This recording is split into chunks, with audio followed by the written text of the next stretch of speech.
जय हिंद दोस्तों, देखिए आपका बहुत बहुत स्वागत है आज की इस वीडियो में। आज की वीडियो इम्पोर्टेंट है आप सभी के लिए, क्योंकि आज हम करने वाले हैं यूपी पुलिस और यूपी पुलिस रेडियो ऑपरेटर, उसके लिए प्रैक्टिस सेट नंबर 9। ठीक है, 8 हमने कल कर लिया था, तो आज हमारा प्रैक्टिस सेट नंबर 9 होने वाला है। तो सब लोग हो जाइए तैयार, और वही फिर से 160 क्वेश्चन हम इस प्रैक्टिस सेट में करेंगे। ठीक है, तो बहुत ज़्यादा इम्पोर्टेंट आपकी क्लास होने वाली है। तो आप सभी को पता है कि हमारा समथिंग जुलाई में हमारा वो एग्ज़ाम यहाँ पर कंडक्ट करा लिया जाएगा, जुलाई या अगस्त में। ठीक, तो वहाँ पर आप लोगों को तैयारी करनी बहुत ज़्यादा सॉलिड है। कम से कम आपको अपने 130 क्वेश्चन जो है वो सही करने हैं, तब जाके आपका सिलेक्शन कहीं पे श्योर हो पाएगा। ठीक है, 130 क्वेश्चन प्लस, इसका मतलब हो जाता है कि अगर आप इसकी 2.5 से गुणा करोगे तो यहाँ पर 0 0 और 13 पंजे 65 का 5 हंसी लगे 6 और 13 दूनी 26 और 6 32। ठीक है, तो इसका मतलब ये निकल के आता है कि आपके 325 नंबर जो है यहाँ पर होने चाहिए, अगर आप यूपी पुलिस असिस्टेंट ऑपरेटर में क्वालिफाई करना चाहते हैं तो, क्योंकि इससे कम नंबर पे फाइनल सिलेक्शन आपको नहीं मिलने वाला है। ठीक, तो याद रखिए गाइस, आपको इतने नंबर चाहिए ही चाहिए होंगे, तो आपको मेहनत दबा के करनी पड़ेगी, प्रैक्टिस सेट दबा के सोल्व करने पड़ेंगे, सारे कॉन्सेप्ट दबा के आपको बढ़िया करके उनको करना पड़ेगा। तो सबसे पहले हम देखो प्रैक्टिस सेट स्टार्ट करते हैं, हिंदी से ही हम यहाँ पे स्टार्ट करेंगे। ठीक है, अब देखो हिंदी में हमारा क्या है, सबसे पहले आपको सभी को पता है गद्यांश आपको देखने मिलेगा। गद्यांश को हम देखो यहाँ पर ध्यानपूर्वक पढ़ेंगे और उसका एक एक क्वेश्चन का उसका हम सही तरीके से आंसर करेंगे। ठीक है, तो गद्यांश में देखो ये कह रहा है, अनुशासन बाह्य नहीं भीतरी नियंत्रण है। बहुत ध्यान से आप इसको सुनो, अनुशासन बाह्य नहीं भीतरी नियंत्रण है, वह भीतर से बांधता है। ठीक है, मतलब वो अंदर से बांधता है, और भीतर से बांधना धर्म से संभव है। अगर आप भीतर से बांधना चाहते हो तो आपको धर्म ही बांध सकता है। धर्म मनुष्य की नैतिकता की ओर ले जाता है, मनुष्य को नैतिकता की ओर लेके जाता है। वह व्यक्तिगत और सामाजिक व्यवहार के कुछ ऐसे मापदंड प्रस्तुत करता है जो हमें उच्च संस्कार दे सके। स्वयं को पर्स के पीछे रखने पर ही ये उच्च संस्कार बद सकते हैं। ठीक है, इसके लिए आत्मतोषी और अपरिग्रह होना आवश्यक है। हमको क्या होना चाहिए, हमको यहाँ पे आत्मतोषी और अपरिग्रह यहाँ पे होना चाहिए। आधुनिक शिक्षा हमें आत्मबल नहीं देती, वह सूचना मात्र देती है। जैसे कि हम मान लो अभी तैयारी कर ही रहे हैं, तो हम इसको डीप थोड़ी ना पढ़ रहे हैं, हम तो ऊपर ऊपर से पढ़ रहे हैं, मतलब केवल इन्फॉर्मेशन इकट्ठा करने की कोशिश कर रहे हैं। ठीक है, तो हमें वो आत्मबल नहीं दे रही है, केवल सूचना देती है बस। साहित्य और कला को हमने शिल्प तक सीमित कर दिया है, हमारा अध्ययन वैज्ञानिक हो गया है। ठीक है सर, कोई बात नहीं। उसके बाद देखिए, वैज्ञानिकता का अर्थ है विश्लेषणात्मक अध्ययन। इस चीरा फाड़ी में न साहित्य हाथ में पड़ता है, न कला, न धर्म, और हम परिधि पर ही चक्कर लगाते रहते हैं। आज का शिक्षित मनुष्य मनुष्य के भीतर से अशिक्षित है, मतलब जो शिक्षा है मनुष्य है वो अंदर से अशिक्षित है, बाहर से शिक्षित है। ठीक है, उसके भीतर एक बड़ा शून्य है जो उसे बराबर कुरेदता रहता है और उसे अहंग को उकसाता रहता है। ठीक है, तो ये हमारा एक पैराग्राफ था। अब इस पैराग्राफ को बहुत अच्छे से इसको आंसर हम करेंगे। ठीक है, तो देखिए सबसे पहला क्वेश्चन आपके सामने ये है। क्वेश्चन क्या कह रहा है, क्वेश्चन आपसे कह रहा है कि आधुनिक शिक्षा हमें आत्मबल से वंचित रखती है। क्यों रखती है आत्मबल से वंचित वो? तो देखिए, आत्मबल से मैंने आपको कहा था कि हमें अंदर से तो वो हमें क्या करती है, वंचित रखती है। ठीक है, और शिक्षा में बाहर बाहर से दी जाती है। क्यों? क्योंकि हमें वो सूचना ही दे पाती है बस। तो इसका पहले का ऑप्शन सी हो जाएगा, विषयों की सूचना मात्र देना, मतलब वो केवल हमें सूचना ही प्रोवाइड करा रही है। उसके बाद दूसरा देखिए, समाज में धर्म द्वारा अनुशासन क्यों संभव है? तो वो इसलिए संभव है क्योंकि हमें क्या है कि मनुष्य को क्या होना चाहिए, आत्मतोषी एवं अपरिग्रह बनाता है। ऑप्शन नंबर सी इसका करेक्ट आंसर हो जाएगा, याद रखिएगा। दूसरे क्वेश्चन का क्या हो जाएगा, सी आंसर आपका करेक्ट हो जाता है। ठीक है दोस्तों, क्वेश्चन नंबर तीसरा देखिए, क्वेश्चन नंबर तीसरा क्या कह रहा है, इसको बहुत ध्यान से आप लोग आंसर करेंगे। देखिए, ये कह रहे हैं कि उच्च संस्कारों को साधने के लिए आवश्यक है कि मनुष्य, ठीक है, उच्च संस्कारों को साधने के लिए आवश्यक है कि मनुष्य क्या करे, मनुष्य क्या करे बताइए। क्वेश्चन नंबर तीसरे का सही आंसर क्या होगा? ठीक है, देखो आप लोग कैसे करना, प्रैक्टिस सेट को कैसे सोल्व किया करो। जैसे मैंने आपके स्क्रीन पे क्वेश्चन को शो किया, तो आप लोग क्या करो कि वीडियो को तुरंत से पॉज करो। ठीक है, क्या करो, वीडियो को पॉज करो, उसका आंसर आप लिखो। जैसे कि मैंने लिख दिया, तीसरे का मेरा पहला होगा, तीसरे का क्या होगा, ए होगा। ठीक है, फिर वीडियो को आप प्ले करो, फिर मेरा आंसर देखो, अगर सही है तो उसके आगे सही का निशान लगाओ, गलत है तो उसके गलत का निशान लगाओ। ठीक है, तो तीसरे का क्या होगा आंसर यहाँ पर, यह हो जाएगा यहाँ पर देखिए, हाँ, पहला वाला निज से पर को अधिक महत्वता दे। क्वेश्चन नंबर चौथा देखिए कि गद्यांश में रेखांकित पद से क्या विपरीत। तो इसमें जो रेखांकित पद है ना वो है अपरिग्रह। क्या है? अपरिग्रही। तो इसका मतलब होता है, अगर आपने हिंदी में थोड़ा भी पढ़ा होगा, इसका मतलब होता है धन को इकट्ठा ना करना, धन इकट्ठा ना करना। ठीक है, तो इसका मतलब ये होता है। तो सिंपल सी बात है कि धन को इकट्ठा ना करना, तो ऑप्शन नंबर क्या हो जाएगा इसका? सी हो जाएगा। चौथे का सी आंसर यहाँ पे करेक्ट आंसर मेरा हो जाता है। ठीक है दोस्तों, क्वेश्चन नंबर 5 देखिए, आधुनिक शिक्षित मनुष्य में अहं की उद्दीप्त का मुख्य कारण क्या है। मतलब वो अंदर से अहंकार में क्यों भरा रहता है जबकि वो सूचना इकट्ठी कर रहा है। ठीक है, ज्ञान तो अर्जित वो नहीं कर पा रहा है, तो उसका अंदर से जो कारण है वो है अंदर से अशिक्षित होना। बाहर से शिक्षित है लेकिन अंदर से वो अशिक्षित है। सपोज दैट हमारी कल जॉब लग जाएगी, तो हम केवल कितना जानते हैं? हम तो थोड़ा सा ही जानते हैं ना। थोड़ी हिंदी पढ़ ली, थोड़ा मैथ पढ़ लिया, थोड़ी रीजनिंग पढ़ ली और थोड़ा जीके पढ़ लिया बस। और क्या हम पूरे शिक्षित हो गए? नहीं हुए, हम शिक्षित नहीं हुए। ठीक, शिक्षा का मतलब गाइस नौकरी पाना नहीं होता, ज्ञान से होता है, याद रखिएगा। तो देखो गाइज, अब यहाँ पे देखो हमारा पैराग्राफ के जितने भी क्वेश्चन हमने कर लिए हैं। अब क्वेश्चन नंबर 6 की तरफ मूव करते हैं। यहाँ से हमारी ये एक मुहावरा है जिसका आपको यहाँ पे सही आंसर देना होगा। ठीक है, देखो क्वेश्चन नंबर 6 है कि नानी के ननिहाल, नानी के आगे ननिहाल की बातें करना, इस मुहावरे का अर्थ क्या होगा? जल्दी अपना क्वेश्चन ऐसे लिख लो कि छठे का तुम्हारा कौन सा है। ठीक है, नानी के आगे ननिहाल की बातें करना। तो जैसे मेरा इसका सही आंसर हो जाता है सी वाला। ठीक है, क्या हो जाता है? सी वाला। तो आप भी यहाँ पे ऐसे ही आंसर लिखो, उसके आगे सही या गलत का निशान लगा दो। तो इसका मतलब हो जाता है कि अधिक ज्ञान वाले के आगे अपने ज्ञान की सेखी मारना। ठीक है, क्योंकि नानी के ननिहाल, तो नानी के घर के बारे में नानी को सबसे ज़्यादा पता होगा ना, हमें थोड़ी ना इतना पता है। हम तो 2-3 दिन के लिए जाते हैं घूमने, तो हम नानी के आगे, नानी के सामने और नानी के ही घर की बात करेंगे तो हम बेवकूफ़ हो गए। क्या हो गए? उनके सामने सेखी मार रहे हैं अपने ज्ञान की।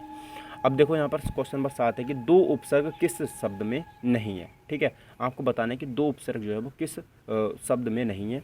तो उपसर्ग और प्रत्यय में आपको कन्फ्यूजन होता होगा, उसकी मैं आपको एक ट्रिक बता देता हूँ। देखो हम जो रहते हैं वो उत्तर प्रदेश राज्य में रहते हैं। किस में रहते हैं? उत्तर प्रदेश राज्य में। तो ऐसे तो लिखेंगे उत्तर प्रदेश, ऐसे लिखेंगे ना उत्तर प्रदेश। तो आप सभी अब ध्यान रख लो कि जो उपसर्ग होते हैं वो पहले लगते हैं शब्द में, और जो प्रत्यय होते हैं वो शब्द के बाद में लगते हैं। ध्यान रखना, जो मेरे उपसर्ग हैं वो पहले लगते हैं और प्रत्यय बाद में लगते हैं। तो अब भूल जाओ तो उत्तर प्रदेश याद कर लेना। ठीक है, याद रखिएगा। तो यहाँ पर गाइस एक ही ऑप्शन है डी वाला, जिसमें क्या है? उपसर्ग नहीं है, दुलारा में उपसर्ग नहीं है। यहाँ पर गम है तो उसमें दू लगा हुआ है, यहाँ पर बल है तो इसमें दू लगा हुआ है, इसमें दिन है तो दू लगा हुआ है, इसमें कोई, ये पूरा का पूरा वर्ड है दुलारा, तो इसमें कोई भी उपसर्ग नहीं है। ऑप्शन नंबर डी इसका सही हो जाएगा। क्वेश्चन नंबर 8 देखिए, किस समूह में सभी शब्द रंग के पर्यायवाची हैं? रंग का मतलब होता है गरीब। ठीक है, मतलब दरिद्र, कंगाल, निर्धन, अकिंचन। तो 8वें का क्वेश्चन का सही आंसर क्या हो जाएगा? सी वाला हो जाएगा। ये मेरा सही आंसर हो जाता है। ठीक है, 8वें का सी आंसर बिल्कुल सही आंसर मित्रों हो जाता है। उसके बाद देखिए बात कर लेते हैं क्वेश्चन नंबर 9 की तरफ। क्वेश्चन नंबर 9 ये क्या कह रहा है?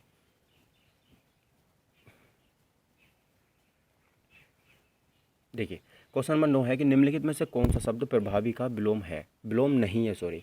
तो प्रभावी का मतलब होता है किसी चीज़ पर प्रभाव डालना। ठीक है, अपनी छाप छोड़ देना। तो याद रखिए इसका जो विलोम शब्द, पहले तो देख लो कि इसके विलोम शब्द होंगे कौन कौन से।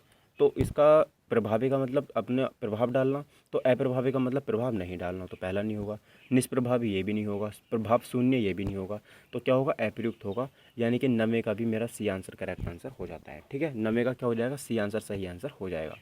उसके बाद 10वें का देखिए, रसोत्पत्ति में आश्रय की चेष्टाएं क्या कही जाती हैं? तो याद रखिए, देखिए रसों की जो उत्पत्ति होती है तो उसमें जो हमारी आश्रय की चेष्टाएं होती हैं ना, उनको हम क्या कहते हैं, वो क्या कही जाती हैं? तो याद रखिएगा 10वें का भी सी आंसर हो जाता है। उनको हम क्या बोलते हैं? अनुभव उनको बोल देते हैं। क्या बोलते हैं? अनुभव उनको बोलते हैं। ठीक है मित्रों, क्वेश्चन नंबर 11 देखिए, यहाँ पर आप लोग याद रखिए कि पाश्चात्य शब्द का विलोम क्या होगा। तो पाश्चात्य एक शब्द है।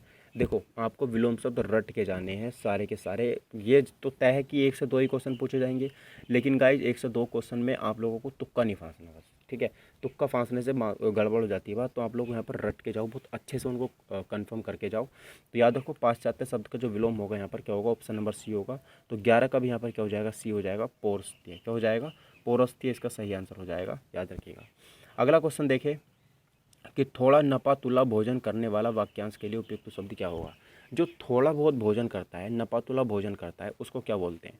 तो गाइज उसको 12वें का भी सी आंसर यहाँ पे हो जाता है। उसको बोलते हैं मिताहारी। क्या बोलते हैं? मिताहारी। मित का मतलब होता है थोड़ा, हारी का मतलब होता है खाने वाला। ठीक है, और मितव्ययी का मतलब क्या होता है? मितव्यय। मित इसमें है ही नहीं कोई सा सही लिखा हुआ। अब देखो अगला 13वां क्वेश्चन देखो, ये कह रहा है कि हिमालय के आंगन में उसे प्रथम किरणों का दे उपहार, ध्यान से सुनो। हिमालय के आंगन में उसे प्रथम किरणों का दे उपहार, उषा ने हंस अभिवादन किया और पहनाया हीरे का हार। इस पंक्ति के रचयिता कौन है? ठीक है, तो याद रखना गाइज, इस पंक्ति के जो रचयिता हो जाते हैं, 13वें का आंसर सी हो जाएगा मेरा। कौन है? जयशंकर प्रसाद हो जाते हैं।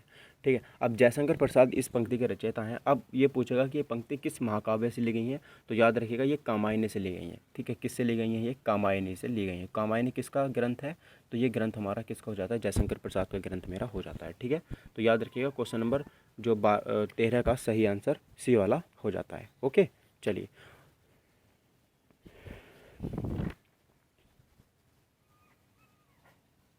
अगला क्वेश्चन देखिए गाइज। अगला क्वेश्चन यहाँ पे हम बात कर लेते हैं, क्वेश्चन नंबर 14। अब देखो यहाँ पे आपको बताना है कि विनय, विनय का मतलब होता है, देखो विनती करना। क्या मतलब होता है? विनती करना किसी से भी। जैसे हम भगवान से विनती करते हैं, हे भगवान मेरा अच्छा रिजल्ट हो जाए। और व्यंग उपहास, व्यंग मतलब होता है उपहास करना, दुख होना। ठीक है, दुख, तो जैसे हम करते हैं हाय, तो ये दुख वाला भाव हो गया ना। तो व्यक्त करने के लिए किस विराम चिन्ह का प्रयोग किया जाता है? तो आप सभी को पता है, जब हम कहते हैं ना, क्या कहते हैं? हम कहते हैं हे भगवान। ठीक है, हम कहते हैं हे भगवान, तो इसका क्या लगाते हैं? हम विस्मयादिबोधक चिन्ह लगाते हैं ना, तो यह वाला चिन्ह ही हमें हो आंसर हो जाएगा। ऑप्शन नंबर 20 का सही आंसर मेरा हो जाता है। ठीक है, 15वां क्वेश्चन देखिए, तत्सम से तद्भव बने सही शब्द युग्म को खोजिए। तो यहाँ पर केवल एक ही शब्द सही है जो बना हुआ है, वो है मेरा कौन सा हो जाएगा? 14 का मेरा बी वाला आंसर हो गया। और 15 का आप लोग बताइए आपका क्या आ रहा है? 15 का मेरा 15 का आ रहा है ए वाला, घट से क्या हो जाता है? घड़ा। यहाँ पर सही आंसर हो जाएगा। घट को तत्सम, जो घट होता है उसको तद्भव में घड़ा कहते हैं। घड़ा वही जिसमें हम पानी पीते हैं घर पे रख के। अब देखो भाई, ये है कि चिर जीवो जोरी जुरे। ठीक है, चिर जीवो जोरी जुरे और क्यों न स्नेह गंभीर, को घटिये व्रजभानुजा वे हल धर के वीर। अगर आपने इस वर्ड, एक ही वर्ड का मतलब पता है ना, वृषभानुजा, तो इसका आप आंसर दे सकते हो। देखो इस वर्ड के दो मतलब निकलते हैं। दो मतलब क्या क्या निकलते हैं? तो वृषभानुजा का मतलब होता है कि वृषभ की जो वृषभ जो होता है ना, वृषभ उसकी पुत्री एक तो। ठीक है, और वृषभ एक का इसका मतलब होता है गाय। तो इस एक वर्ड के दो मतलब निकलते हैं, और जहाँ पर दो मतलब निकलते हैं वहाँ पर श्लेष अलंकार होता है। Option number C. ठीक, अनुप्रास कहाँ पे होगा? अनुप्रास वहाँ पे होता है जहाँ पर एक ही शब्द की बार बार क्या हो रही हो और बार बार रिपीट हो रहा हो। ठीक है, चलो, तो इसका मेरा जो 16वां आंसर है, इसका कौन सा आंसर हो जाता है? 16वें का आंसर हो जाएगा सी वाला। ठीक है, कौन सा हो जाएगा? देखो 16वें का आंसर सी वाला हो जाएगा, याद रखिएगा। अगला क्वेश्चन देखिए, क्वेश्चन नंबर 17। रस सिद्धांत के आदि के प्रवर्तक कौन है? तो रस सिद्धांत आदि के प्रवर्तक कौन है? तो याद रखिएगा यहाँ पर कौन हो जाएंगे? आप अपना आंसर सुनो, मैं अपना चुनता हूँ। तो 17 का जो सही आंसर है भाई वो ए वाला हो जाएगा। कौन सा? भरत मुनि। ठीक है, तो भरत मुनि जो है वो रस सिद्धांत के प्रवर्तक मेरे हो जाते हैं, याद रखिएगा। ठीक, अगला क्वेश्चन देखिए 18वां। बुढ़ापा भी एक प्रकार का अभिशाप है, इस वाक्य में रेखांकित शब्द की संज्ञा बताइए। आपको बताना बुढ़ापा जो है वो किस प्रकार की संज्ञा है। बुढ़ापा जो है आप उसको फील कर सकते हो। तो बुढ़ापा क्या है? जातिवाचक है, व्यक्तिवाचक है, भाववाचक है, या फिर इनमें से कोई नहीं? तो आप सभी जानते हैं इस चीज़ को कि जो 18वें का सही आंसर होगा वो होगा मेरा यहाँ पर कौन सा? सी वाला। क्यों? क्योंकि इसमें भाववाचक संज्ञा मेरी हो जाती है। ठीक है, 18वें क्वेश्चन का सी आंसर सही आंसर हो जाता है। बुढ़ापा क्या है? भाववाचक संज्ञा हो जाती है। अगला क्वेश्चन देखिए 19वां की अंधिकृत शब्द की संधि विच्छेद संधि विग्रह क्या होगा? तो अंधिकृत जो मेरा शब्द है इसका संधि विग्रह होगा वो क्या होगा? ठीक है, तो यहाँ पर देखो 19 का जो सही आंसर हो जाएगा वो हो जाएगा मेरा बी वाला। कौन सा हो जाएगा? बी वाला मेरा यहाँ पर करेक्ट आंसर हो जाएगा यहाँ पर अनधिकृत। ठीक है, देखो नया यहाँ पर छोटा बनेगा, क्योंकि यहाँ से भी छोटा आ जाता है, यहाँ पे भी छोटा आ जाता है, तो यहाँ पर बन जाता है अनाधिकृत। आंसर मेरा सही आंसर हो जाएगा 19 का बी। अब देखो यहाँ पर 20वां देखो, वे अविकारी शब्द जो दो शब्दों, वाक्यों अथवा वाक्य खंडों को जोड़ते हैं उन्हें क्या कहते हैं? देखो याद रखना, इंग्लिश में तो बोलते हैं कंजक्शन। ठीक है, मतलब जो किसी को जोड़ दे, जैसे एंड वाक्य को जोड़ देता है। ठीक है, तो ऐसे ही उनको हिंदी में हम क्या बोलेंगे? तो देखो जो दो शब्दों को जोड़ दे, वाक्यों को जोड़ दे और वाक्य खंडों को जोड़ दे, उनको बोलते हैं हम। तो 20 में को जो सही आंसर होगा वो होगा डी वाला, उनको बोलते हैं समुच्चय बोधक शब्द। ठीक है, क्या बोलते हैं उनको? समुच्चय बोधक शब्द उनको हम बोलते हैं। तो 20 में का डी आंसर सही आंसर हो जाएगा। ठीक है, 21वां देखिए, वह गया था, इस वाक्य में भूतकाल का भेद है। तो वह गया था, अब देखिए वह गया था, तो इसका मतलब ये हुआ कि वो चला तो गया। ठीक है, लेकिन हमें ये नहीं पता कि वो कब गया था। ठीक है, वह गया, इससे क्या फीलिंग आ रही है आपको? इससे मुझे फीलिंग ये आ रही है वह गया था। ठीक है, तो गया था मतलब वहाँ पे पहुँच भी गया, मतलब यहाँ से चला और वो यहाँ पहुँच, उसको यहाँ जाना था तो मैंने कहा वह गया था, तो मतलब पहुँच तो गया, उसने कार्य को पूरा कर दिया।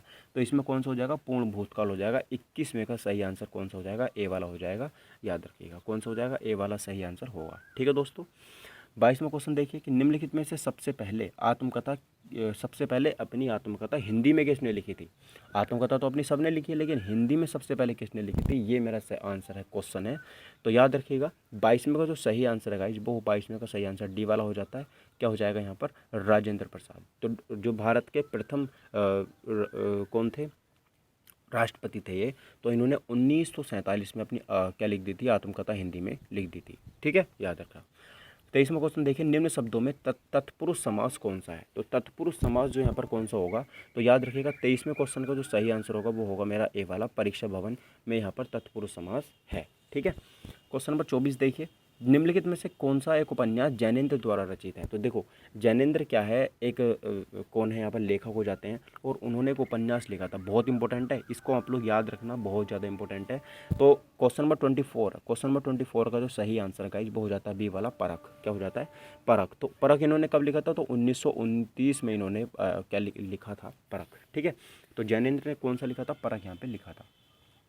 अब देखो यहाँ पर मृत्यु उपरांत में संधि करने से शब्द कौन सा बनेगा। तो मृत्यु उपरांत में जब आप संधि करोगे तो उसमें जो शब्द बनेगा वो मृत्यु उपरांत बनेगा। कौन बनेगा, मृत्यु उपरांत तो बनेगा नहीं ना, ये पर्यंत बनेगा। तो एक ऑप्शन नंबर ए बनेगा।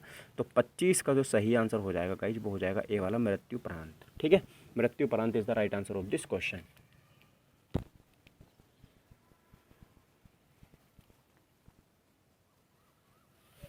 अगला क्वेश्चन देखिए, 26वां, कामायनी किस प्रकार का ग्रंथ है। तो देखो कामायनी जो है ये किस प्रकार का मेरा ग्रंथ यहाँ पे हो जाता है। तो कामायनी मैंने आपको पीछे भी बताया था, जयशंकर ने ये लिखा है। ठीक है, और क्या है, एक महाकाव्य है। तो 26 का आंसर क्या हो जाएगा, 26 का सी आंसर हो जाता है। ठीक है, कामायनी क्या है, महाकाव्य है। 27 का देखो, अशोक के फूल निबंध के रचयिता कौन है। तो अशोक के फूल बहुत इंपॉर्टेंट है, हम लगभग 10th में या 12th में ये चैप्टर पढ़ते थे, अशोक के फूल किसने लिखा होगा। तो 27 का जो सही आंसर है आपका क्या आ रहा है, देखो आपको आंसर ऐसे ही लिखने अपनी कॉपी में, और उनके आगे मैं अगर मेरे से आंसर मैच कर रहा है तो सही लगाओ, मैच नहीं कर रहा तो गलत लगाओ, मैच कर रहा है तो सही लगाओ, मैच नहीं कर रहा तो गलत लगाओ। ठीक है, ऐसे ही आप लोगों को करना पड़ेगा, बता रहा हूँ, तभी आप अपने स्कोर जा सकते हो कितना आपका स्कोर आ रहा है। तो अशोक के फूल जो है वो हजारी प्रसाद द्विवेदी की रचना है। तो ऑप्शन नंबर ए इसका सही आंसर हो जाता है। किसकी है, हजारी प्रसाद द्विवेदी की रचना ये है। अगला क्वेश्चन देखिए 28वां, कि किस शब्द में 2 से अधिक उपसर्ग हैं। तो 2 से अधिक उपसर्ग, अब मैंने आपको बताया कि उपसर्ग या प्रत्यय ढूंढने का तरीका क्या होता है। तो आप लोग क्या करो आप लोग उत्तर प्रदेश लिख दो। तो यहाँ पर उत्तर प्रदेश, तो पहले उपसर्ग आएंगे फिर प्रत्यय, तो मतलब हमें पहले में ढूंढना है। तो देखो अव्यवस्था, तो इसमें ही मिल गया हमें। देखो एक तो ए हो गया, ठीक है, और एक है, एक तो हुई इसमें एक उपसर्ग ए हो गया, और ये है अवस्था लिखा हो। तो अवस्था में यहाँ पर अव और मिल गया, ए मिल गया प्लस अव मिल गया। तो 2 उपसर्ग पहले वाले वर्ड में मिल गए। तो 28 का ए आंसर मेरा करेक्ट आंसर हो जाएगा। ठीक है, 28 का ए। अगला क्वेश्चन देखिए 29 का, कि ये जो वाक्य है इसका नाम बताइए। रमेश ने बताया कि वह घर जा रहा है। रमेश ने बताया कि वह घर जा रहा है। तो इस वाक्य में आप बताओगे कैसा वाक्य है, सरल वाक्य है, संयुक्त वाक्य है, मिश्रित वाक्य है, या विधिवाचक वाक्य है। हाँ मित्रों, 29 का सही आंसर बताओ क्या होगा। तो आप सभी को पता है कि कैसा वाक्य हो जाता है, मिश्रित वाक्य मेरा हो जाता है। 29 का जो मेरा करेक्ट आंसर है वो कौन सा हो जाता है, बी वाला सही आंसर हो जाता है। ठीक है, तो रमेश ने बताया कि वह घर जा रहा है, इसमें कैसा वाक्य है, ये मिश्रित वाक्य मेरा हो जाता है। अगला क्वेश्चन देखिए 30वां, ये कह रहा है कि आई प्रत्यय किस शब्द में है। आई प्रत्यय जो है वो किस शब्द में है। अब देखो प्रत्यय पीछे जुड़ता है। अब यहाँ पर तो ऊ है, यहाँ पर नाई है। तो देखो इसने ई नहीं पूछा, यहाँ पर तो ई है, लेकिन हम इसमें पूछा आई। तो खिल क्या है, खिल आई। तो यहाँ पर सी वाला ऑप्शन सही हो जाएगा। 30 का जो सही आंसर है वो सी वाला हो जाएगा, खिलाई। ठीक है, 31 का देखोगे, निम्न में से शुद्ध वर्त अशुद्ध वर्तनी पहचाने, मतलब जो गलत लिखी हुई है। कन्फ्यूज मत होना गाइस, ये क्वेश्चन इतना कन्फ्यूज करने वाला है बहुत ज़्यादा। सारे वर्ड इसमें सही लगे लिखे हुए दिख रहे हैं, लेकिन इसमें एक वर्ड गलत है। वो कौन सा गलत है, देखो आप लोग, प्रज्वलित बिल्कुल सही है, उल्लेख यहाँ पर बिल्कुल सही, जल्लाद भी यहाँ पर सही है, लेकिन जो ब्रज भाषा है ना, ये भी आपको सही दिख रहा होगा, लेकिन ये ऐसे नहीं है, रै की मात्रा यहाँ लगेगी। ठीक है, बै में रै की मात्रा यहाँ लगेगी, ब्रज भाषा ऐसे लिखा जाएगा। तो 31 में का आंसर क्या हो जाएगा, सी मेरा 31 में का आंसर सही हो जाता है। ठीक है मित्रों, चलिए 32 का देखिए, दुष्परिणाम शब्द का संधि विच्छेद क्या होगा। तो दुष्परिणाम, जब यहाँ पर आप लोग ध्यान रखो, जब भी आपको स और पै साथ में दिख जाए तो 90% चांसेस वहाँ पर ये होते हैं कि वहाँ पर क्या हो, विसर्ग संधि बनी। तो विसर्ग संधि ऑप्शन नंबर सी बनता है। याद रखना, जब आधा स और प साथ में होते हैं तब वहाँ पर क्या बनती है, मेरी विसर्ग संधि बनती है, यानी कि विसर्ग संधि ऑप्शन नंबर सी सही आंसर हो जाएगा 32 का। ठीक है, अगला क्वेश्चन देखो 33 में, पेड़ से पत्ते गिरते हैं। तो ये तो आप आसान से इसको कर सकते हो, कोई भी कर देगा इसका आंसर। तो पेड़ से पत्ते गिरते हैं तो मतलब वो अलग हो गए। ठीक है, मान लो ये पेड़ था, इससे पत्ते जुड़े होते तो इससे वो अलग हो गए, तो इसका मतलब क्या होगा, यहाँ पर अपादान कारक होगा। अपादान में सब चीज़ अलग हो जाती हैं, तो अपादान हो गया यहाँ पर 33 का सी आंसर, यहाँ पे करेक्ट आंसर मेरा हो जाएगा कौन सा, 33 का सी। ठीक है, 34 का देखो यहाँ पर, अब देखो 34 से 35 में नीचे के वाक्यों में एक त्रुटि है, इनमें गलतियाँ हैं। अब इन गलतियों को आपको ढूंढना है और बताना है इसका सही आंसर क्या होगा। ठीक है, 34 और 35 देखो, राम ने अपनी गलती के लिए क्षमा की भीख मांगी। ठीक है, राम ने अपनी गलती के लिए क्षमा की भीख मांगी। ठीक है, तो अब देखो इसमें आपको गलती बतानी है, राम ने अपनी गलती के लिए क्षमा की भीख मांगी। टफ है बहुत ज़्यादा क्वेश्चन, और नीचे वाला इससे भी टफ है। अगर आप गलती पकड़ गए तो मतलब आपकी तैयारी बिल्कुल सॉलिड चल रही है।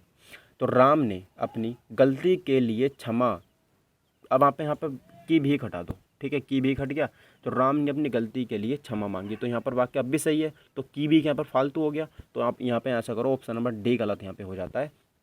क्यों, क्योंकि की भीख यहाँ पर फालतू में लिखा हुआ है। राम ने अपनी गलती के लिए क्षमा मांगी, सही हो गया। तो इसका डी वाला आंसर सही है, डी वाले ऑप्शन में गलती है। 35 देखो, पहाड़ के ऊपर एक मंदिर है। तो इसके ऊपर की जगह आप लोग क्या लगाओगे, पर लगाओगे। क्या लगाओगे, पर। पहाड़ पर एक मंदिर है। ठीक है, पहाड़ पर एक मंदिर है। तो 34 का आंसर हो गया डी, 35 का आंसर हो गया बी।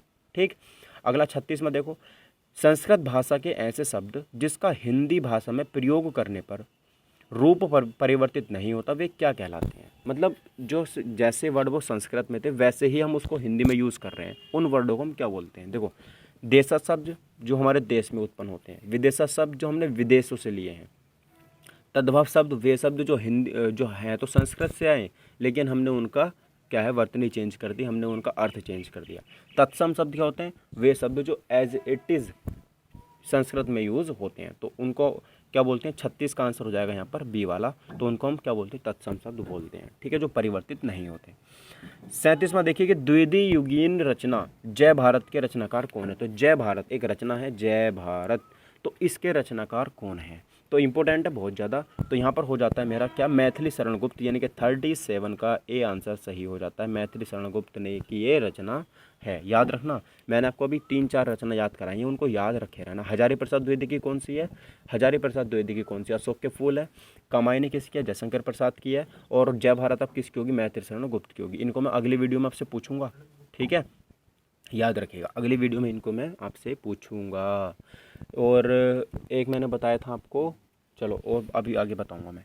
अब देखो क्वेश्चन नंबर 38 है कि विद्या धन उद्यम बिना कहो जो पावे कौन, बिना डुलाए ना मिले जो पंखा को पौन। इन पंक्ति में छंद बताना है। तो छंद गाई इसमें 38 का ए हो जाता है, इसमें दोहा छंद है। कौन सा, 38 का ए आंसर सही है, दोहा छंद इसमें मेरा हो जाता है। ठीक है, 39 में देखिए, माली आवत देख के कलियन करी पुकारी, फूले फूले चुन लिए और काली मारी हमारी। तो इस पर मुझे बताना है अलंकार कौन सा होगा। तो इसमें समासोक्ति अलंकार हो जाता है, बी वाला। ठीक है, ऑप्शन नंबर 20 का सही आंसर होगा समासोक्ति अलंकार। 41 में देखिए, आज का ये हिंदी का लास्ट क्वेश्चन है, निम्न में से कौन सा शब्द युग्म सही है। तो प्रसाद भोग प्रसाद चारीवादी, मेघ बादल मेघ याग, ये सही है ऑप्शन नंबर बी। 40 का कौन सा सही है, बी वाला यहाँ पर सही है। ठीक है, मेघ का मतलब बादल होता है और मेध का मतलब यज्ञ होता है। तो 40 का बी आंसर सही हो जाता है। तो आप लोग कमेंट करके मुझे ये बताओ कि आपका हिंदी में स्कोर कैसा रहा। ठीक है, और कौन सा आपका हिंदी में टॉपिक जो है वो कमज़ोर है। चलो अब यहाँ पे हम देखो जी के स्टार्ट कर लेते हैं। जी के में 41वें क्वेश्चन से स्टार्ट करते हैं। तो देखो भाई 41वां क्वेश्चन अर्घ मात्रक है। तो जो मुझे अर्घ है ना, अर्घ ये किसका मात्रक है ये मुझे बताना है। फिजिक्स का क्वेश्चन है, आप सभी को पता है कि अर्घ जो है वो कार्य का मात्रक होता है। तो 41 का मेरा सही आंसर ए वाला हो जाएगा। कौन सा हो जाएगा, 41 का जो सही आंसर हो जाएगा वो ए वाला हो जाएगा। अर्घ का मात्रक किसका मात्रक है, कार्य का मात्रक हो जाता है। ठीक है, शक्ति का मात्रक वाट होता है, बल का मात्रक न्यूटन होता है। अब देखो भाई ये है न्यूमेरिकल। अब ये न्यूमेरिकल है, अच्छा खासा न्यूमेरिकल है, इसको हम करेंगे अच्छे। देखो पढ़ो पहले, मीटर पैमाने द्वारा दो छड़ों की लंबाइयाँ क्रमशः 50 सेंटीमीटर और 10 सेंटीमीटर मापी गई हैं। ठीक है, अब मीटर पैमाने का अल्पतमांक जो है वो 1 mm है। दोनों मापों में किसको सर्वाधिक परिशुद्ध माना जाए। देखो अब जो पैमाना होता है इसमें जो मेरी त्रुटि होती है ना, जो इसमें गलती होती है वो महज मैं बता दूं आपको कितनी होती है। हाँ ठीक है, जो महज यहाँ पर होती है ना वो होती है यहाँ पर कितनी संभावित जो त्रुटि होती है ना, ठीक है, वो होती है मेरी 0.1%। कितनी होती है? 0.1% उसमें गलती हो सकती है, इससे ज़्यादा गलती वो नहीं कर सकता जो पैमाना होता है। अब 0.1% गलती इसने इस वाली दूरी में भी की होगी 50 सेंटीमीटर में भी, और 10 सेंटीमीटर में भी की होगी, दोनों में की होगी ना, क्योंकि एक ही पैमाने से दोनों छड़ों को मापा गया है, तो इसमें भी गलती है और वो इसमें भी गलती है। तो पहली वाली छड़ में अगर मैं निकालूंगा, ठीक है, तो 0.1% की गलती होगी कितने में? 50 सेंटीमीटर वाली छड़ है तो गुणा 100 परसेंटेज में चेंज कर देंगे इसको हम, ठीक है। तो यहाँ से एक जीरो हटाएंगे, यहाँ जाएगा 2 जीरो से 2 जीरो कट जाएंगे, तो यहाँ से कितना आएगा? तो यहाँ पर आ गया 1/5, पॉइंट लगाओ जीरो बढ़ाओ, तो 5 दूनी 10, तो यहाँ पर आ गया देखो 0.2%। तो इसमें जो शुद्धता है, इसमें जो शुद्धता है मेरी पहले वाली छड़ में जो शुद्धता है वो 0.2% की शुद्धता है। इसमें शुद्धि तो पूछिए कौन सा शुद्ध आप ज़्यादा शुद्ध मानोगे, ठीक है। तो ये तो आप हम वैसे भी इसमें बता सकते थे कि कौन सा शुद्ध यहाँ पर ज़्यादा हो जाएगा। अगला देखो 10वां, अब देखो यहाँ पर 0.1% की त्रुटि है उसमें, और उसकी जो माप है वो कितनी है? 10 सेंटीमीटर, और गुणा कितना हो जाएगा? सो हो जाएगा, पॉइंट बढ़ाएंगे जीरो बढ़ाएंगे, तो यहाँ पर यह हो जाएगा, तो ऊपर 1%। तो अब बताओ 1% ज़्यादा होता है कि 0.2% ज़्यादा होता है? तो 1% ज़्यादा हो गया, तो इसका मतलब सबसे ज़्यादा शुद्ध कौन हो गया? तो ऑप्शन नंबर ए सही हो गया, यानी कि पहले माप इसमें ज़्यादा शुद्ध हो गई, इसमें कम गलती है, तो 50 सेंटीमीटर मेरा सही आंसर होगा। इसका मतलब पता क्या निकल के आया? आप पैमाने से जितनी लंबी दूरी मापोगे, ठीक है, आप पैमाने से जितनी भी लंबी दूरी मापोगे, ठीक है, अब मान लो ये 10 सेंटीमीटर होती, यहाँ पर 100 सेंटीमीटर होती, तो उसमें त्रुटि कौन से में कम आती? इसमें जब कम आती, क्योंकि अब इससे क्या पता चल रहा है कि जितनी लंबी आप दूरी मापोगे उसमें त्रुटि कम होगी, और जितनी छोटी नापोगे उसमें त्रुटि ज़्यादा होगी। तो मेरा आप इसको आगे से याद रखना, आप इसको ऐसे कर सकते हो। अगला देखो यहाँ पर 43वां क्वेश्चन, निम्न में से कौन सी अदिश राशि है? अदिश राशि का मतलब होता है जिसमें दिशा ना दी हो। अब देखो द्रव्यमान है, द्रव्यमान का मतलब वजन होता है, तो आपका वजन क्या दिशा होती है? कि सिर्फ इस वजन की द्रव्यमान की कोई दिशा होती है? नहीं होती, तो इसका ऑप्शन नंबर ए ही सही हो जाएगा। बल की एक दिशा है, अगर मैं मान लो इस पे बल लगा रहा हूँ नीचे को, तो मुझे पता है कि मैं पेन से इसको नीचे ढकेल रहा हूँ, तो इसका मतलब बल मैं नीचे लगा रहा हूँ, ठीक है। अगला देखो 44वां, रॉकेट किस सिद्धांत पर कार्य करता है? तो आप सभी को पता है, अगर आपने पढ़े हैं मेरे न्यूटन्स के लॉ, तो जो तीसरा नियम है क्रिया प्रतिक्रिया का नियम, वो यहाँ पर एक्शन रिएक्शन फोर्स, तो हम न्यूटन के तीसरे नियम पर क्या करते हो? रॉकेट है वो उड़ता है, ठीक है, तो न्यूटन का तीसरा नियम। 45वां क्वेश्चन देखो, साइकिल का जो टायर है वो अचानक से फट जाता है, इसका क्या कारण है? वीडियो को पॉज करके आप लोगों को आंसर लिख लेना है आपका, जैसे मैं लिख रहा हूँ। तो 45 का सही आंसर क्या होगा? तो साइकिल का टायर अचानक से फट जाता है, इसका मतलब क्या है? तो उसमें रुद्धोष्म की प्रक्रिया हो जाती है। क्या हो जाती है? ऑप्शन नंबर डी सही हो जाएगा, रुद्धोष्म की उसमें प्रक्रिया हो जाती है, ठीक है। देखो साइकिल का टायर अचानक से फट जाता है क्यों उसमें रुद्धोष्म प्रक्रिया, इसको रट लेना, रुद्धोष्म प्रक्रिया, ठीक है। समझने का टाइम है नहीं, रट के ही आप लोग यहाँ पे कर सकते हो। अगला देखो, निम्न में से कौन सा आभासी बल है? तो आभास मतलब जिस बल का हमें आभास होता हो, वो उस बल की हम यहाँ पे बात करेंगे। तो आभासी बल इनमें से कौन सा होता है? नाभिक बल, तो नाभिक से मतलब हमारा कोई मतलब नहीं है। अभिकेंद्र बल जो केंद्र की तरफ लगता है, अपकेंद्र बल जो बाहर की तरफ लगता है, तो ऑप्शन नंबर सी इसका सही आंसर हो जाएगा, अपकेंद्र बल। तो 46 का मेरा कौन सा सही आंसर हो जाएगा? सी वाला, अपकेंद्र बल इसका सही आंसर मेरा हो जाता है।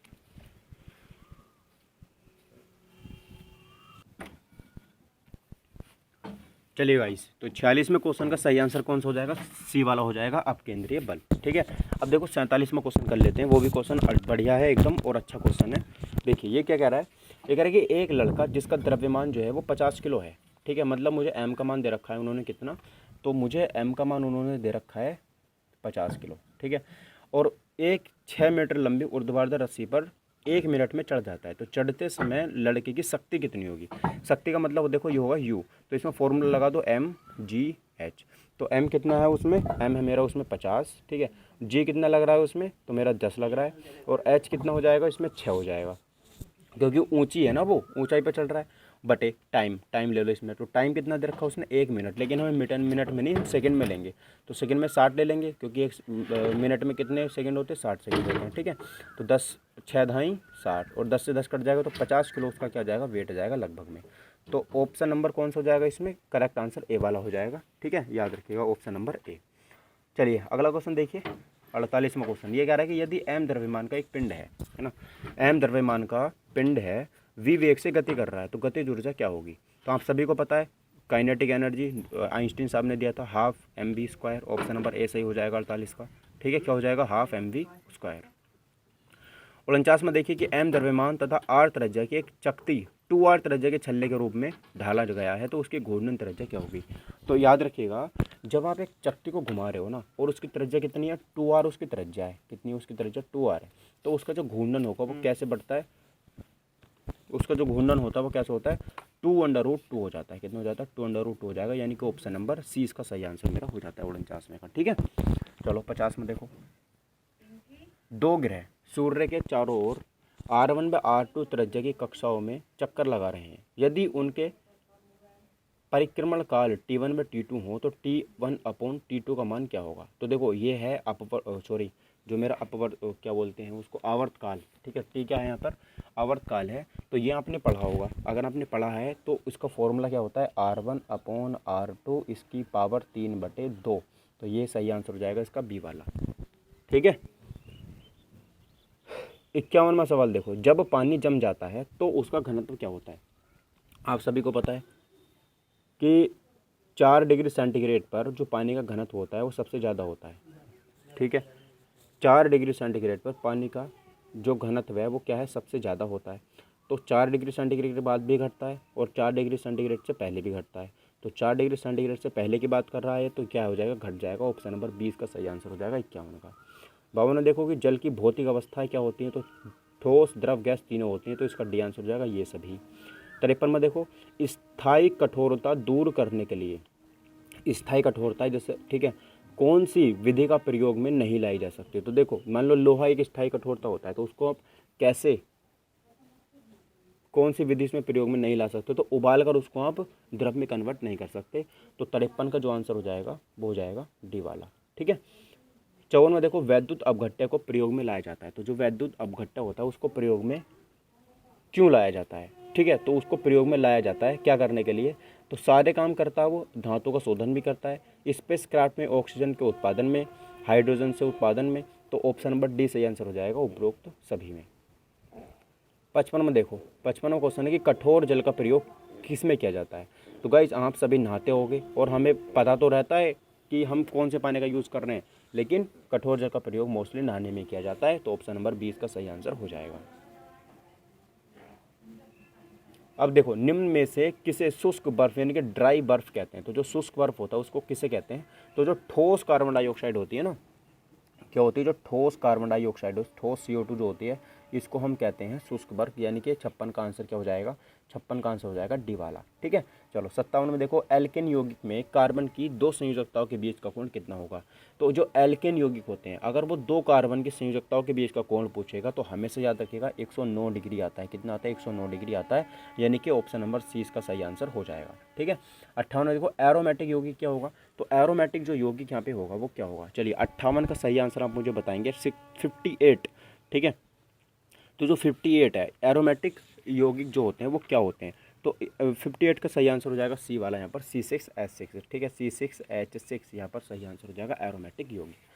अगला देखिए 59वां, एथिल अल्कोहल को एसिटिक अम्ल में परिवर्तित करने वाला जीवाणु जो है वो क्या कहलाता है। तो जो मुझे एथिल अल्कोहल को एसिटिक अम्ल में कन्वर्ट करना है।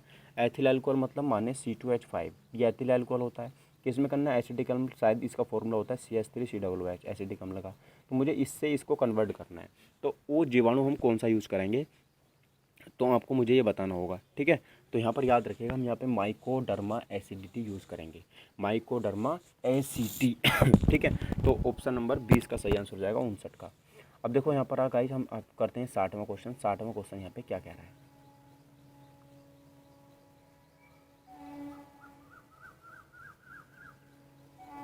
चलिए, अरे क्या हो रहा है, चलिए देखो 60वां क्वेश्चन है कि निम्नलिखित में से कौन केवल कार्बन से बना हुआ है। तो आप सभी को पता है कार्बन से केवल क्या बना होता है, ग्राफीन बना होता है। तो ऑप्शन नंबर इसका सी आंसर सही हो जाएगा, ग्राफीन। ठीक है, ऑप्शन नंबर सी। अगला देखो 61वां, निम्नलिखित में से कौन सा भारत के ऋण नियंत्रण का एक प्रकार नहीं है। तो ऋण नियंत्रण का जो है एक प्रकार नहीं है। तो 61 का जो सही आंसर है वो हो जाता है परिवर्तनीय लागत आरक्षित निधि अनुपात। ठीक है, ये इकोनॉमिक्स का क्वेश्चन है। इकोनॉमिक्स के हमारे एग्जाम में 2 क्वेश्चन आएंगे। कितने क्वेश्चन आएंगे, 2 क्वेश्चन आएंगे। ठीक है, तो कहीं ना कहीं से इकोनॉमिक्स के आप कम से कम 100 से 300-400 क्वेश्चन कंप्लीट कर लेना वीडियो देख के, या फिर मैं ही करा दूंगा, क्योंकि वहाँ से 2 क्वेश्चन फंसने वाले हैं। ठीक है, तो 61 का आंसर डी हो जाएगा, याद रखिएगा। 62 देखिए, निम्नलिखित में से कौन सा सूक्ष्म आर्थिक चर का एक उदाहरण है, ये भी इकोनॉमिक्स का है। तो सूक्ष्म आर्थिक चर का उदाहरण मुझसे पूछा है, तो सूक्ष्म आर्थिक चर का जो यहाँ पर उदाहरण है वो है उपभोक्ता संतुलन।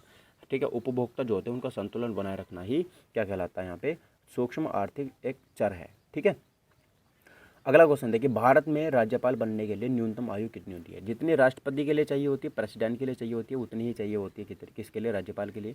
तो प्रेसिडेंट के लिए 35 वर्ष चाहिए होती है, तो राज्यपाल के लिए भी 35 वर्ष ही चाहिए। ठीक है, चलिए, तो लॉर्ड कॉर्नवालिस को किस लिए जाना जाता है? तो लॉर्ड कॉर्नवालिस को आपको सभी को पता है, बंगाल में स्थायी राजस्व व्यवस्था के लिए जाना जाता है। बंगाल में स्थायी राजस्व व्यवस्था के लिए जाना जाता है। तो 64 का आंसर ए वाला हो जाएगा।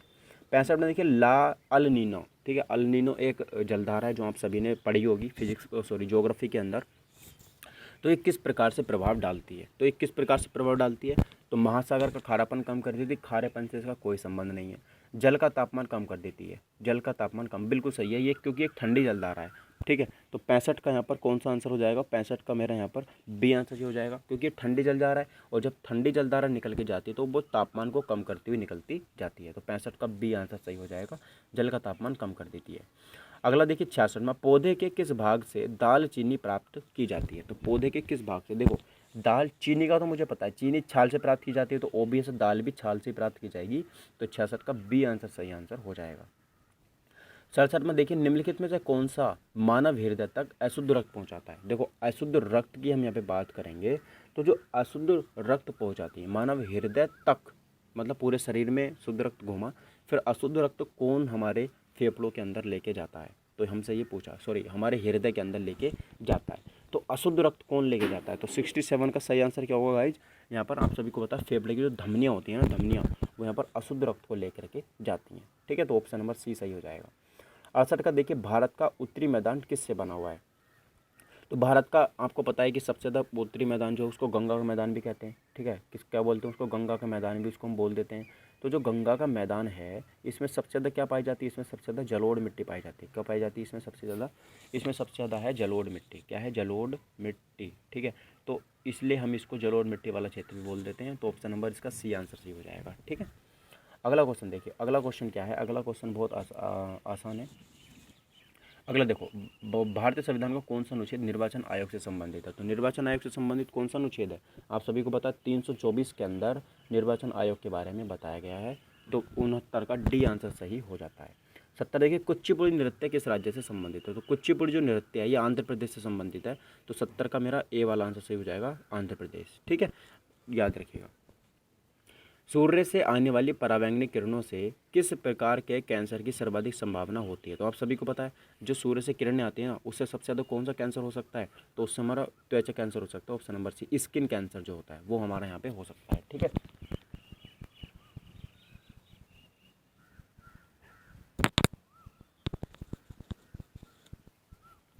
चलिए अगला देखिए 72वां क्वेश्चन। 72वां, राष्ट्रीय राजमार्ग विकास परियोजना के उत्तर दक्षिण तथा पूर्व पश्चिम गलियारे मिलते हैं। तो कहाँ पर मिलते हैं?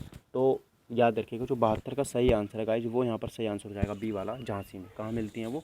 झांसी में मिलते हैं। कहाँ पर? झांसी में। ठीक है, तो मान लो जैसे ये है, तो ये नॉर्थ सॉरी ये ईस्ट वेस्ट नॉर्थ साउथ, तो पूरब पश्चिम उत्तर दक्षिण वाला जो ये मेरा राष्ट्रीय राजमार्ग विकास परियोजना है, तो इसका जो केंद्र है ये कहाँ पर मिलते हैं? ये स्थान है मेरा झांसी। तो झांसी में ये मिल जाते हैं। ठीक है, 73वां क्वेश्चन देखिए, पृथ्वी और सूर्य के मध्य अधिकतम दूरी की स्थिति में किस नाम से जानते हैं? तो जब सूर्य और पृथ्वी के बीच में अधिकतम दूरी होती है, मैक्सिमम दूरी होती है, तो उसको हम बोलते हैं अपसौर। क्या बोलते हैं उसको हम? अपसौर। और जो सबसे कम होती है तो उसको बोलते हैं उपसौर। ठीक है, क्या बोलते हैं? उपसौर। तो जो ज़्यादा होगी तो अपसौर, और जब कम होगी तो उपसौर। ठीक है, चलिए अगला क्वेश्चन देखिए, 74वां क्वेश्चन क्या कह रहा है कि 22 जनवरी 1760 को लड़े गए वॉन्डिवोस के युद्ध में फ्रांसीसी सेना का नेतृत्व लाली ने किया था, जबकि ब्रिटिश सेना का नेतृत्व किसने किया था? तो ब्रिटिश सेना की ओर से लड़ रहे थे ना, वो आयरकूट लड़ रहे थे। कौन लड़ रहे थे? आयरकूट यहाँ पर लड़ रहे थे। तो ऑप्शन नंबर यहाँ पर ए आंसर सही हो जाएगा, आयरकूट। 75वां आंसर क्वेश्चन देखिए, वर्ष 1946 में गठित कैबिनेट मिशन का सदस्य कौन नहीं था? देखो क्रिप्स भी था, अलेक्जेंडर भी था, लॉरेंसन भी था, लेकिन जो हैरोल्ड विल्सन थे ये नहीं थे। ऑप्शन नंबर डी इसका सही आंसर हो जाएगा 75 का। ठीक है, तो हैरोल्ड विल्सन इसका सही आंसर हो जाएगा। अगला क्वेश्चन देखेंगे हम यहाँ पे 76वां। ये कह रहा है कि मीडिया एक्सेस कंट्रोल में निम्नलिखित में से कौन सा इस्तेमाल किया जाता है? तो मीडिया एक्सेस जो कंट्रोल होता है उसमें क्या इस्तेमाल करते हैं हम यहाँ पर? तो इथरनेट भी करते हैं, फाइबर ग्राहक लाइन भी करते हैं, और फाइबर डिस्ट्रीब्यूटेड डेटा इंटरफेस भी करते हैं। तो 76 का आंसर क्या हो जाएगा? डी वाला हो जाएगा, उपयुक्त तो सभी।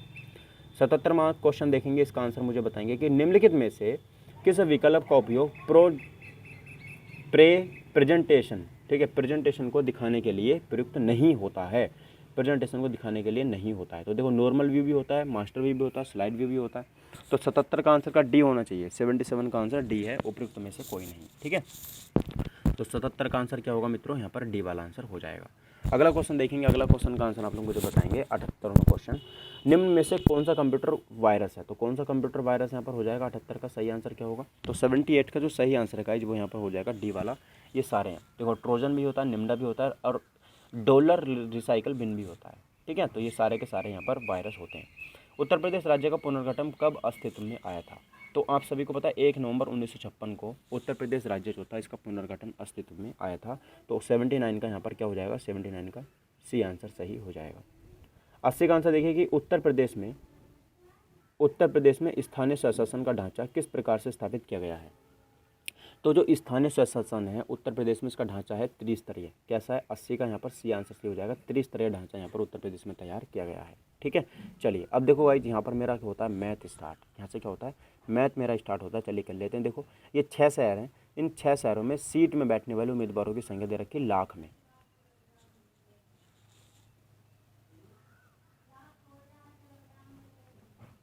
ठीक है, अब देखो ये एक शहर है, तो ABCDEF ये शहर हैं, और इनकी जो जनसंख्या देखो, जैसे शहर ए में है तो इसमें जो उम्मीदवार हैं वो कितने हैं? 25 से जो ज़्यादा हैं, लेकिन 30 से कम, तो 27.5 लाख हो गए यहाँ पर। ठीक है, 27.5 लाख हो गए।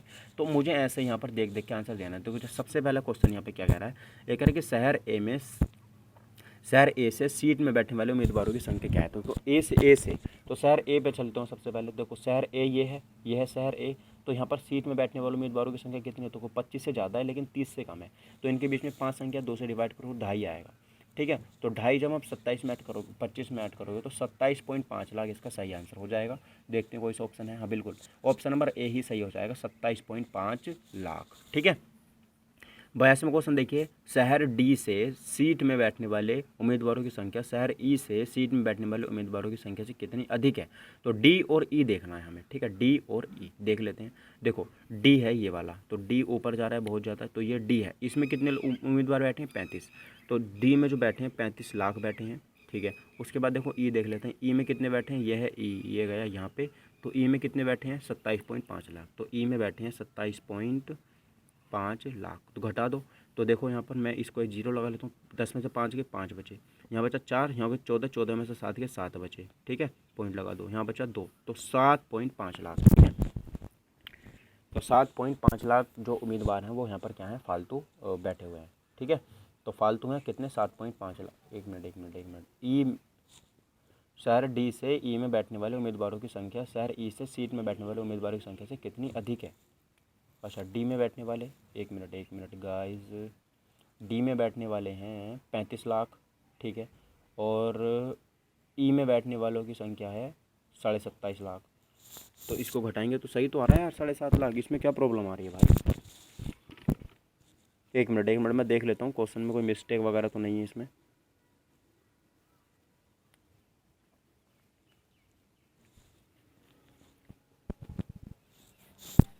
देखिए ये हमने थोड़ा गलत लिख लिया इसमें। देखो ये है ना, ये जो ई है, ये ई इनके बीच में आ रहा है, तो 20 और 25 के बीच में आ रहा है। तो यहाँ पर 22.5 है। कितना आएगा यहाँ पर? 22.5 लाख आएगा। तो यहाँ पर कर दो 22.5 लाख। ठीक है, तो अब यहाँ पे 5 बढ़ जाएगा तो 12.5 हो जाएगा। कितना हो जाएगा? 12.5 लाख। ठीक है, तो हमने थोड़ा देखने में दिक्कत कर दी थी, कोई दिक्कत नहीं है। चलिए, तो 82वें क्वेश्चन का जो सही आंसर होगा वो क्या होगा? यहाँ पर ऑप्शन नंबर सी हो जाएगा। कौन सा हो जाएगा? सी। यहाँ पर सही आंसर हो जाएगा ये वाला, 12.5 लाख। ठीक है, 83 देखो, शहर एफ से सीट में बैठने वाले उम्मीदवारों की संख्या शहर बी से सीट में बैठने वाले उम्मीदवारों की संख्या का लगभग कितने प्रतिशत है। तो शहर एफ में सीट में बैठने वाले उम्मीदवारों की संख्या, तो शहर एफ पे चलते हैं, चलो एफ। तो देखो ये है मेरा एफ, शहर एफ है ये। तो शहर एफ में उम्मीदवार कितने बैठे हैं, तो ये शहर एफ में बैठे हैं मेरे 30 लाख, ठीक है। तो एफ जो है इसमें जो उम्मीदवार हैं वो कितने बैठे हैं, 30 लाख बैठे हैं। उसके बाद देखो बी में भी देख लो, बी में कितने बैठे हैं, तो बी का ग्राफ है ये, यहाँ पर कितने हैं, ये 32.5 लाख। कितने बैठे हैं, 32.5 लाख। तो बी में बैठे हैं 32.5 लाख, ठीक है। तो बी में बैठे हैं कितने, 32.5 लाख। तो ये मुझे यहाँ पर दिख रहा है, ठीक है। तो अब इसका मुझे प्रतिशत बताना है। देखो क्वेश्चन पहले पढ़ लेते हैं एक बार अपन। देखो ये कह रहा है कि लगभग, देखो पॉइंटों में हमें आंसर नहीं लेके आना, लगभग में बताना है। तो लगभग कितना ज़्यादा है बताओ, ये कितना ज़्यादा है लगभग।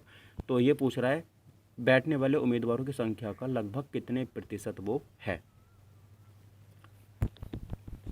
तो अब देखो ये कह रहा है एफ में बैठने वाले उम्मीदवारों की संख्या बी से सीट में बैठने वाले उम्मीदवार की संख्या की।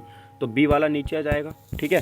तो याद रखिएगा बी वाला कहाँ पे आ जाएगा, सॉरी हाँ बी से पूछ रहे हैं ना। तो अब देखो 30/32.5 गुणा 100, इसको जब मैं करूँगा ना, कन्फर्म करूँगा, काटूँगा, तो इसको जब हम काटोगे तो लगभग में कितना जाएगा, 32.5 ऊपर कर देंगे इसको हम, ठीक है। और जब आप इसको भाग दोगे, कैलकुलेशन इसकी करोगे, तो 5 से काट देंगे हम इसको, ठीक है। 5 से काटेंगे इसको हम, कितनी बार में जाएगा, तो देखो 5 छंग 30, 2 बचे, 5 पंजे 25 और 5 छंग 30 60 आ गया, और 13 पंजे 65 और 12 पंजे 60, ठीक है। तो यहाँ ऊपर कितना आ गया मेरा, 1200 आ गया, नीचे आ गया 1300। इसको काटूंगा मैं, 13 नमा 108, 13 नमा कितने होते हैं, 117 होते हैं, ठीक है। 117, 3 बचे 30 हो गया, 30 हो गया ना, और 13 दूनी 26। तो लगभग 92% इसका सही आंसर हो जाएगा ऑप्शन नंबर सी, ठीक है। ऑप्शन नंबर सी याद रखिएगा, ऑप्शन नंबर सी इस क्वेश्चन का सही आंसर हो जाएगा 92%। 84वां क्वेश्चन देखिए कि दो रेलगाड़ियां क्रमशः 42 किलोमीटर प्रति घंटा तथा 50 किलोमीटर प्रति घंटा की चाल से समान दिशा में गतिशील हैं। जब एक दिशा में चलती है ना, तो हमेशा याद रखिएगा उनके बीच की जो डिस्टेंस है, वो उनके बीच की जो भी है वो घटती है, ठीक है। 1 मिनट आपको विजिबल नहीं हो रहा है ये अच्छे से, इसको मैं थोड़ा ऊपर कर लेता हूँ।